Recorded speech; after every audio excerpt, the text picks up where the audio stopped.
the Camino Channel, voices of the pilgrims, and of others, people who make the Camino experience possible for those many pilgrims who walk over its miles on the way to the great cathedral at Santiago.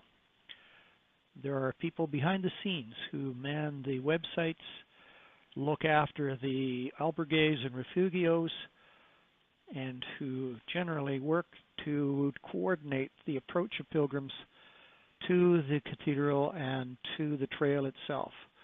With your interviewers, Bob and myself, Doug, we look forward to bringing you people who make it possible for pilgrims like these to enjoy this great spiritual experience and to find the fulfillment that they seek as they traverse the route to Santiago. The refugios, the albergues that are municipally owned, they uncomplainingly do the menial work, laundry, washing down, in many stops making pilgrimage possible. Willy has chosen Ribadiso as his place to help, one of the truly beguiling stations just short of Arzua at about kilometer 50. He works way below his normal place in life to make pilgrimage sing to those he serves. Welcome to the Camino Channel, Willy. My name is Willy Littig. I live in Salt Lake City, Utah. Lovely, Willy. So can you tell me, you were just about to tell me about an interesting... Oh, yesterday we met a really nice, I guess a Mexican-American. He lives in El Paso. He's got one prosthetic leg. He's on a bicycle. And Wow. he had cycled from Roncesvalles over to the hard way. He went over. On the way up, he met a guy that had 2 GPSs, and he said, "Oh man, this looks like the Google truck. I'll follow him." Oops. They were both on bikes. They went all the way down to where the Valcarce connection is, 2 kilometers out of Roncesvalles. Yeah. They were lost, and it was night, and it was fog, and they went the wrong way. So they went back to Valcarce, 22 kilometers. Realized then they were the wrong way. They went back to where they were, went over the hill again to Saint Jean Pied de Port. So I don't know how many hours that was, but it was probably 25 hours. Yeah. And the privilege is you get to start again. Then the neat thing, and he was very complimentary. This guy had all the equipment and he was lost. But he didn't ever abandon him. He stayed with him. So the 2 of them were just totally confused. They didn't really know where they were. They got back to a crossroads they recognized. They went back to where they came. But the guy, he was very complimentary that in the middle of the night, this guy didn't just dump him. Yes. How wonderful. They didn't know they were 2 kilometers away from where they wanted to be. And this is your 6th Camino, is it? Yeah, this is. I walked this one from this on the French Camino this time from Hospitaleros to here, which is Ribadiso de Baiso, and probably the nicest public albergue on the French Camino, right on the Rio Iso. Let's have a look here while you're talking. We have the last Roman bridge on the Camino before Santiago. And it's very, very popular here. So it's just been a delightful 2-week stay. We're members of APOC, American Pilgrims on the Camino. Oh, okay. And so this is staffed seasonally, but by 2 Americans all the time. Oh. As well as two professional people that live here, and they do all of the administration. They touch money. Good. Keep that out of the hands. We don't want to be responsible. No, of course. So, but it's just a rare opportunity to sort of give back to the Camino. What a great idea. Are you going to be a Hospitalero, or have you been before? Yeah, this is my 3rd time. Okay. I was in Salamanca on the Via de la Plata, and then I was in Estela, which is 2 days walking out of Pamplona. And delightful experience there. They're really great co-hosts from Burgos. Salamanca was a tough 2 weeks, but I'll just leave it at that. It's a lovely city, but adios, Christian, gustos mío, adios. That's the professional help that comes in every day. Okay. She came today because she's cleaning by herself, and her son came in, and we had a full house. Very lively full house yesterday. took a little extra cleaning this morning. Really? But not to complain. So why was Salamanca difficult? I was supposed to be with someone else. I was alone. I've been alone before. I walked the Camino, 500 miles alone. But you're never alone. Yes. You know, you always have time to converse and have meals with people. I mean, that's really your own choice. It was just long hours, started at 6 in the morning till 10 at night. And the few hours I had to myself were times when the restaurants were closed.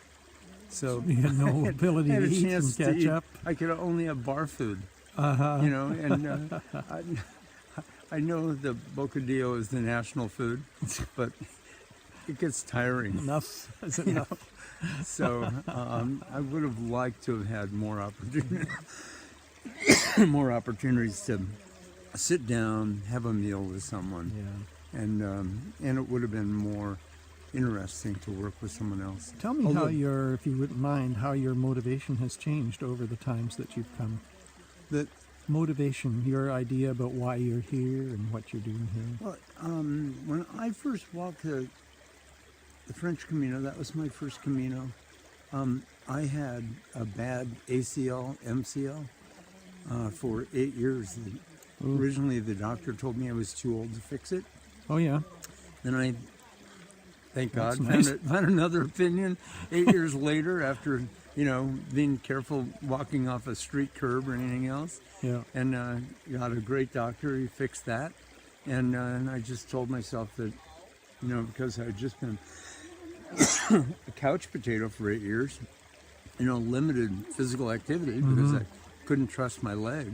Yeah. I thought I'd heard about the Camino. I had a friend that walked it, you know, 25 years earlier. She walked it 3 times, I think, looking for a husband. She just this year got one. Oh, good. You know, and she probably deserved one then, but it wasn't. Time wasn't right. Yeah. And so I thought I'd, you know, give the new leg a test. A bit of a workout. Yeah, and you know, and I think that we're all afraid of getting old. Yes. And so I wanted to see that what I could do. I had no idea that I would find it to be interesting mentally. How much time I got to spend in my own head. I was a little disappointed that there wouldn't be world peace at the end. I thought I'd resolved most of that. But and then I was fortunate enough to come back the next year, walk the Portuguese with my wife, and then she, although we were in the hospital a couple times with her feet, she actually suggested coming back. Oh, really? She was a real hog for punishment, eh? So came back. We walked the English Camino, and again we saw some hospital time with her feet. She still wanted to come back, and we came back and did the. Let's see, that was the English Camino, and then we came back 2 years later and did the Sanabre, which is the last piece of the Via de la Plata from Orense. It is a beautiful short Camino. Whoa. Just gorgeous. It's the one I would recommend. I think the Sarria to Santiago is beautiful.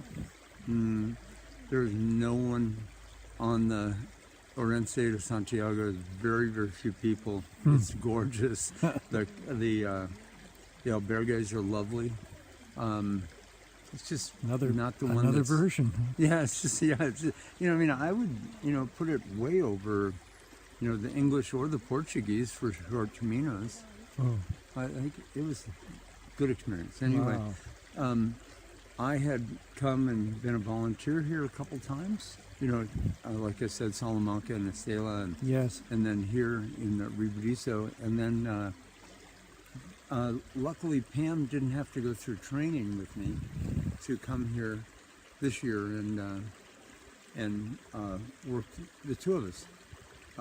And this is one of, you know, it's a lovely place, and the facilities for the Hospitaleros here are very nice as well.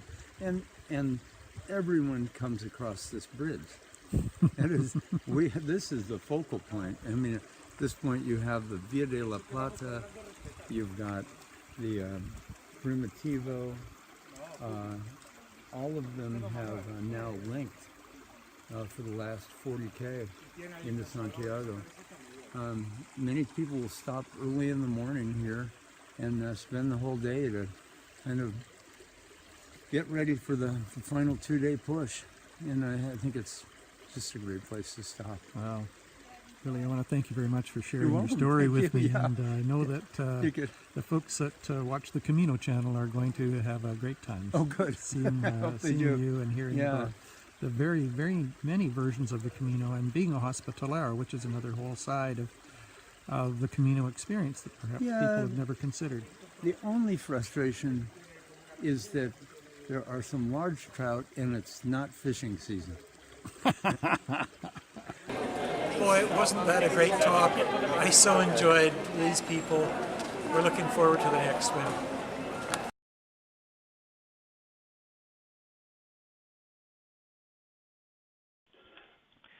It's only because of people like Willy that the Camino is the vibrant channel that it is.